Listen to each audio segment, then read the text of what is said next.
Hey guys, it's the VC Industry Critiquer. Welcome to my brand new apartment, or flat if you're in the UK.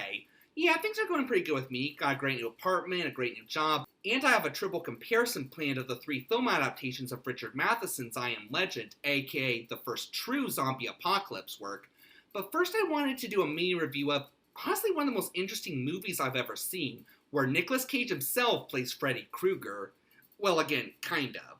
I'm of course talking about a crazy movie called Dream Scenario. Here, Cage plays a research professor named Paul Matthews, who originally was a pretty average man, partly because his friend from college took credit for a variety of his ideas that he shared with her at the time and profited off of it. But fame finds him in a pretty unorthodox way when he starts appearing in the dreams of people all over the world. Not just his friends and acquaintances, but soon hundreds of people start commenting on how he was there in their dreams. And I do literally mean just there. Yeah, all these dreams are nightmares where people are in danger and Paul literally just stands there in the background doing nothing.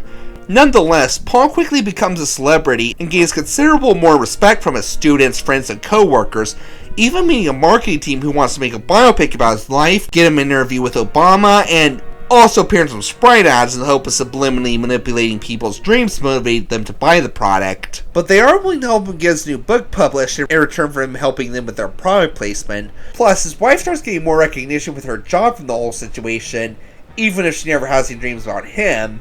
But believe it or not, this fame doesn't seem to bring Paul the happiness he was hoping for. I'll go more into that a bit later.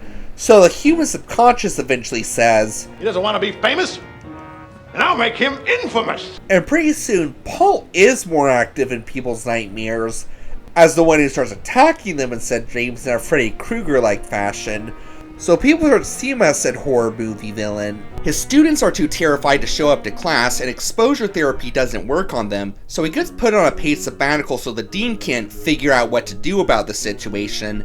But that's just the start. His friends cut him out at their social events, people are complete dicks to him, he gets banned from public places including his daughter's school play of Alice in Wonderland, his marketing team feels he's only profitable appearing with talk show hosts who thrive on bad publicity like Rogan or Tucker Carlson, his wife and daughters begin to receive bad publicity also due to guilt by association, and his wife eventually divorces him. Though not because of the bad publicity or because she was having nightmares as well. I'll tell you why a bit later. So if this seems like kind of a depressing film, you're actually wrong. It's a really depressing film, but it is still an incredible one, and I think a big part of that is Nicolas Cage being in the main role. Yeah, you'd think the role of a guy who appears the nightmares of everyone around him and is ostracized because of it would be fairly interchangeable, but this role was honestly just perfect for the over-the-top Cage, not just because it makes him all the more terrifying in people's dreams, and more understandable why they're all scared shitless of him, but Cage is also able to implement said hamminess in the scenes where he's pissed about society singling him out, which all in all really makes the depressing story more fun to watch. But it sounds like they've actually been traumatized. Trauma is a trend these days. It is a joke. Everything is trauma. Arguing with a friend is trauma. Getting bad grades is trauma. They need to grow up. Stop being little fucking brats! Who the fuck did this? Don't get me wrong, these scenes are still sad and we still feel for Cage, but had a more subtle actor play the character like, say, Robert Downey Jr., these scenes would have been 100% downer, but with the master of hamminess Nicolas Cage in the role, these scenes are noticeably more fun to watch than they should have been. But more importantly, this film provides such a great commentary on the issues with going viral even before it leads to Paul becoming a pariah. Paul thinks that his new fame and no marketing team means he's finally going to have the connections and resources to publish the book he's always wanted to, only to find that the corporate world just wants to exploit his current situation for subliminal advertising rather than out of actual respect for him. Though again, to be fair, they do also offer to help him get his new book published if he plays along with their dream marketing campaign. We also see how newfound fame can bring you attention from the wrong kind of audience, such as a deranged lunatic who breaks into their house. And on the flip side, there's also a commentary on how famous people aren't always what they seem. Yeah, one of the marketing team members, Molly, reveals she's one of the few people who's had a dream of Paul being active in a good way, by which I mean the absolute perfect sex partner, though I won't show these scenes in detail to avoid the risk of demonetization. And this strokes Paul's ego so much, he agrees to cheat on his wife with her. And needless to say, she's pretty disappointed with who Paul actually is. Oh. I'm sorry. It's nerves. It's okay. Did you just come? And of course, there's the great satire on the issues with cognitive biasing that comes from external factors outside of the person's control. Yeah, people aren't just subconsciously scared of Paul due to the dreams, people start subconsciously being outright dicks to him as a result. You have to leave. Really? Yeah, really. Why do you think no one else is here? Fuck you, Matthew. Go home. Why don't you just quit, Paul? Bye. Would you do us a favor and just wrap that up? Nobody wants you here, man. And there's also society trying to legally discriminate against Paul when they have no legal justification to do so. I know I had said Paul was banned from certain places, but I was actually just kind of exaggerating. Yeah, the dean knows that just having nightmares about being attacked by Paul does not legally constitute as him actually doing so he instead can only put Paul on an indefinite paid leave as an excuse to get him out of the school so he won't scare away the students in business. Or when Paul's at a diner, the waitress is basically like, "Hey there, you haven't technically done anything wrong, but people still think you're Freddy Krueger, so you think maybe you could wrap it up and then get the hell out of here?" But she knows that Paul hasn't broken any of their rules, so she has no justification to kick him out, and knows that she has to accept that when he refuses. Unfortunately, that doesn't stop the other restaurant guests from taking matters into their own hands. Even his daughter's school doesn't outright ban Paul from the play, they just politely ask him to sit this one out, considering the other parents and students probably won't feel safe with him being there. They even promised to record the show for him so he'd get to see it, though I personally find that line a bit outdated. In today's time, I think they would have offered to set up a live stream for Paul to watch it from home. Well, that's beside the point. Point is, it's a great way to show how society can still cruelly find ways to single you out even when they have no legal rights to do so. My only gripe is that I don't feel the film went all out with this. Yeah, I feel there were just so many other opportunities this film had to be creative with how society turned on Paul because of cognitive biasing from their nightmares from him.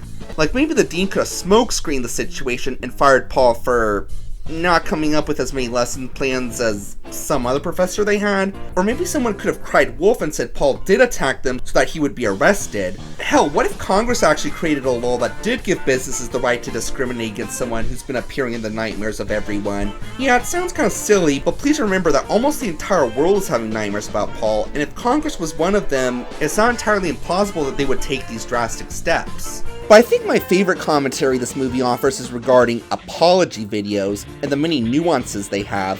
Paul's wife Janet suggests he does want to try and mend things in the public's eye, but he doesn't want to do this, pointing out that he hasn't actually done anything wrong, and the only one who's actually suffering from this whole situation in the real world is himself, both socially and physically. And those are really good points. But his wife Janet points out that he's not the only one suffering from this. She's been kicked off of an important project at work that she had her heart set on, and her daughters are getting a ton of shit from their peers at school about their dad being Freddy Krueger. She also asks him if maintaining his pride and proving a point is worth it if it means he has to live as a pariah forever. Those are great points as well. But thankfully, when Paul himself has a nightmare of being attacked by, well, himself, he finally understands the trauma everyone around him has been going through and finally decides to humble himself with a traditional celebrity apology video. And by traditional, I mean completely insincere and self-serving, making himself the total victim in this situation. But it's honestly the most hilarious part of the film. My mere presence upsets people, and not because I've actually done anything, but because people imagine I've done things. Am I not the biggest victim in this whole phenomenon? Just look at how it's affecting my life. I've done things. I'm actually gonna have to kill myself. Is it really fair that I should be? What is he doing? By the way, do you notice how Paul looks a bit like John Lasseter and Chris Savino, two other perpetrators of completely bullshit apology videos? That may have been why they made Cage look this way in the film, as kind of an allegory for this situation. That's just a theory though, don't quote me on it. The only thing about this film I think is really botched up is the ending. So basically, Paul decides not to take no for an answer regarding being banned from his daughter's play and to just force his way in. And this results in him accidentally breaking the fingers of her teacher when she tries to keep him out. And now that there finally is valid evidence to condemn Paul, he winds up in prison for life with... Oh wait, no, that's the ending that would have made sense in this situation, but instead the nightmares stop altogether after the incident, Paul's reputation more or less recovers, and even finally gets his book published, though not quite in the way he hoped. They changed the title too? I am your nightmare? That is not the title? Oh. It was supposed to be dream scenario. Corporate world's a bitch, ain't it, Paul? And while he and Janet remain divorced, he does still get to see his kids, and the two of them seem amicable again now. Oh, and this whole experience inspired scientists to figure out how Paul was appearing in people's dreams and invent a product to allow others to do so, mostly for subliminal advertising purposes. And I'm sorry, but seriously? This whole film had such a great satire on the issues with cancel culture, and then ends by saying that if you do something bad for real, then everything will reasonably go back to normal? I mean, sure, I like that it's a happy ending, or more so bittersweet, but that's not social commentary, that's just completely effed up logic. But it is topped off with a very effectively bittersweet note where Paul's able to use the device to enter Janet's dream, save her from death in said dream, and have a sweet romantic moment with her. I wish this was real. But it's sadly not, and Paul has to return to the real world and his very mixed reputation that awaits him there. But despite the ending, this is again one of the most interesting films I've ever seen, with so many great social commentaries on cancel culture, the price of fame, cognitive biasing, subtle discrimination, and more. And even if it can get pretty sad at times, having the master at campy hamminess Nicolas Cage in the lead role does still keep it a pretty enjoyable movie. Regardless of the mostly botched up ending, the rest of the film may honestly be my favorite Nicolas Cage movie ever, and definitely makes for a better reimagining of Nightmare on Elm Street than the one from 2010.